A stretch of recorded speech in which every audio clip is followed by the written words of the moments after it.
Hello everyone, it's Kim here from Kimberbell Designs, and it is Tuesday Tips with Lori usually, but Lori's out of town this week, and so I get to take her place today. So I'm really excited to share with you a few tips and ideas for making ruffles. Ruffles, you can't go wrong with ruffles, right? I always say ruffles and polka dots. Polka dots make everything better.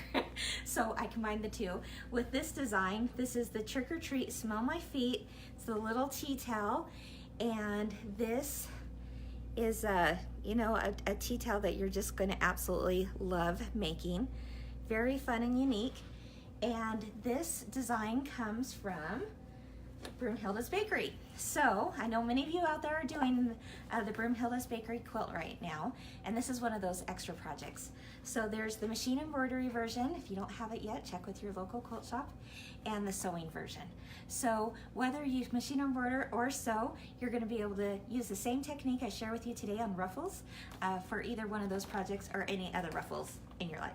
Okay, so there's several ways you can do ruffles, and you probably know many of them. Of course, you could use a serger and do ruffles with the serger, and that's a really easy and fun way, but you might not have a serger. So another idea would be to use something called a ruffler foot, and if you are a machine owner, you might just know about that ruffler foot. It's this big chunky looking thing that you add to your machine and it will ruffle for you. Great tool, but you might not have that. And so some other ideas are really simple ones too. I have 3 more ideas for you that don't require any special equipment except for your sewing machine. One is that you could lengthen your stitch really long to the longest it'll go, and then crank up your tension. Just turn it up a little bit, and voila, pretty soon you'll start sewing away and you'll have ruffles. It's crazy how that works, but it's really fun, and that's an easy way to do it. 2 other ways I'm going to show you right here.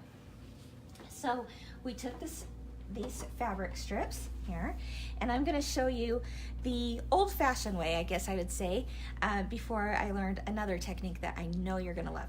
So what we did here is we made sure and finished off the raw edges of the strip, and then I set my length on my machine to the longest stitch possible, so a basting stitch. And then I sewed 2 rows of basting stitches across the top, about 1/8 to 1/4 inch apart on those 2 rows.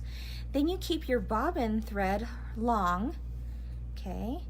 And now I can pull the bobbin threads and ruffle just like that, very carefully. Now the reason why I did 2 rows is because doing this method can sometimes cause a thread to break.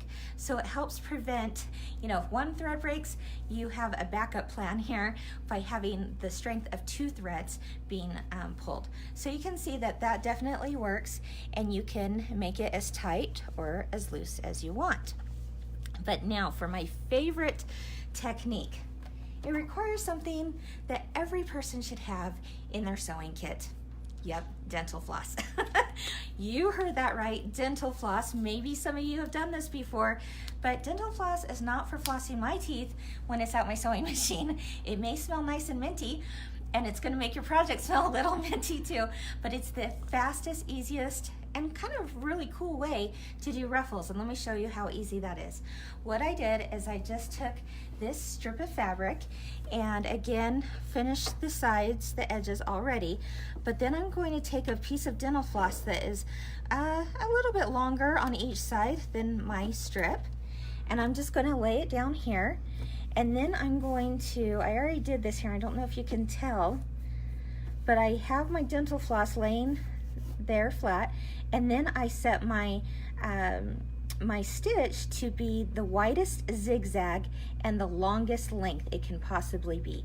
So wide zigzag, longest length, and literally you stitch over the top. Don't get your floss inside, or don't touch the 2. The stitch jumps from one side of the floss to the next side of the floss, all the way down your strip. But once you have done that, yeah, it smells like mint. Maybe use an unscented one if you want. Check this out.